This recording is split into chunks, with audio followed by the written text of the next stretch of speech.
Hello everyone, welcome back to my channel Scholar Spot. So in today's session we are going to continue the chapter of national income and today we will discuss the circular flow of national income. Now see, circular flow of national income एक बहुत ही important basic सा concept है macro economics का। यहाँ पर हम लोग define करते हैं कि इकोनॉमी में किस तरीके से पैसे का फ्लो होता है, how the money receipts and payments flow in a circular manner continuously through time.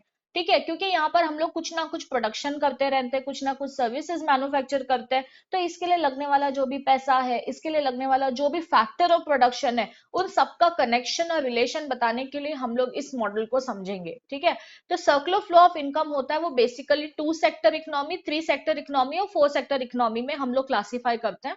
2 sector model में जनरली हाउस होल्ड और बिजनेस फर्म्स को लिया जाता है, 3 सेक्टर में हाउस होल्ड, बिजनेस फर्म्स और गवर्नमेंट सेक्टर को लिया जाता है, और 4 सेक्टर में house hold, business, government sector and foreign sector को कंसिडर किया जाता है। ठीक है, तो क्या देखा हमने, 2 सेक्टर में हाउस होल्ड और बिजनेस फर्म होगा, ओके, 3 सेक्टर में house hold, business firms and government होगा, और 4 सेक्टर में house hold, business firms, government और फॉरेन सेक्टर को हम इंक्लूड करेंगे। ठीक है, और जो circular flow of goods and services है उसको हम लोग समझने के लिए ये अलग अलग मेथड्स को यूज करते हैं, अलग अलग मॉडल को यूज करते हैं। ठीक है, सो आपके सिलेबस के हिसाब से हम लोगों को समझना है 2 sector model of circular flow of national income. तो हम लोग बेसिकली इस डायलॉग में, इस डायग्राम में हम क्या समझने वाले हैं कि 2 सेक्टर मॉडल में किस तरीके से हम लोग फ्लो देखने को मिलता है, हम लोगों को नेशनल इनकम का सर्कुलेशन देखने को मिलता है। तो यहाँ पर आप मुझे बताइए 2 सेक्टर मॉडल में क्या होगा, हम लोग क्या कंसिडर करेंगे। Yes, we will consider only the households and the business firm. Okay, so now let us see this diagram you have in your textbook. Okay, I'm using the same PDF of your class 12 textbook, so you can refer to the same textbook itself. Okay, so in figure 7.2, what can you see that it is basically this diagram has been divided into two parts. Okay, the upper half represents the factor market and the lower half represents the commodity market.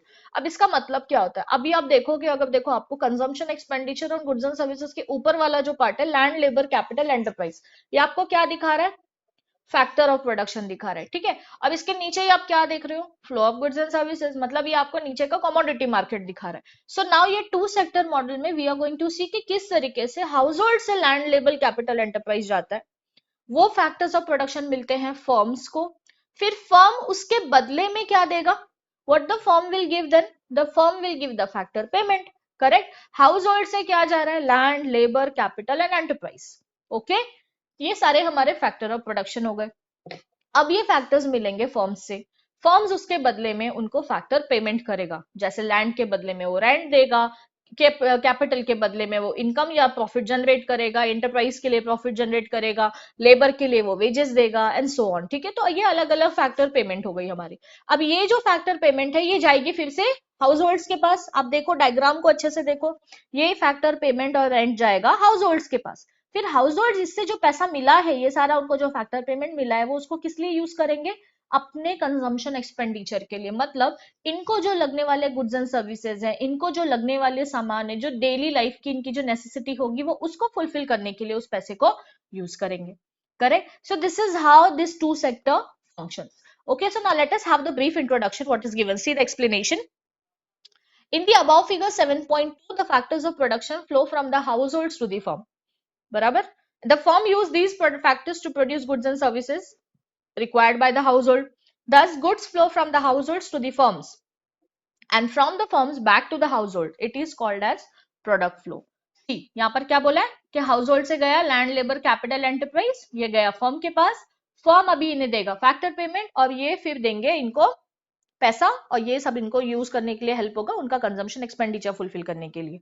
ठीक है, और ये consumption expenditure का goods and services, ये फिर से जाएगा पैसा और फिर से इसका गुड्स एंड सर्विसेज का फ्लो होगा, तो इसको हम लोग प्रोडक्ट फ्लो बोलते हैं। और इसी तरह से सेम वे में मनी फ्लो करता है, कैसे, firms to the household in the form of factor payment such as rent, wages, interest and profit, and households use this income to purchase goods and services. Thus money flows from the firm to the household and from the household through back to the firm. It is called as money flow.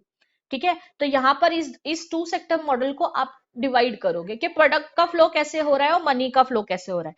Product का flow कैसा होगा कि firm manufacture करेगा products को, house holds के पास वो available करवाएंगे, फिर हाउस होल्ड जो पेमेंट मिली है उसको यूज करके अपने कंजम्पशन एक्सपेंडिचर के थ्रू इन प्रोडक्ट्स के साथ अपनी नीड्स को सेटिस्फाई करेंगे. Okay, so in the circular flow of income, production generates factor income which is converted into expenditure. Okay, तो यही अभी तक हम लोग पढ़ रहे हैं कि सर्कुलर फ्लो ऑफ इनकम में क्या हो रहा है, हाउस होल्ड से पहले फैक्टर ऑफ प्रोडक्शन जा रहे हैं, जिसके बदले में फर्म उनको दे रहा है फैक्टर पेमेंट, और वो फिर से जाके आगे क्या होगा, एक्सपेंडिचर में कन्वर्ट होगा, खर्च करने के लिए हाउस होल्ड उनको यूज करेंगे. And this flow of income continues as production is a continuous activity due to never ending human wants, it makes the flow of income circular. Okay, और आप ये ऐसे कह सकते हो कि सर्कुलर फ्लो ऑफ इनकम का कोई एंड नहीं होता, क्योंकि हम लोग प्रोडक्शन प्रोसेस को continuously carry out करते हैं. This is a continuous activity because the human wants are unending. Okay, they do not end. So we have to consider the circular flow of income at each and every stage. Okay, and it makes the flow of income circular. Okay, so I hope you have understood this.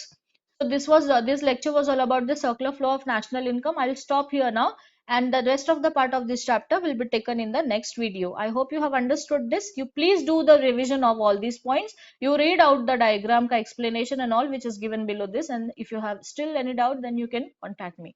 Thank you so much. Thank you everyone. Thank you for watching.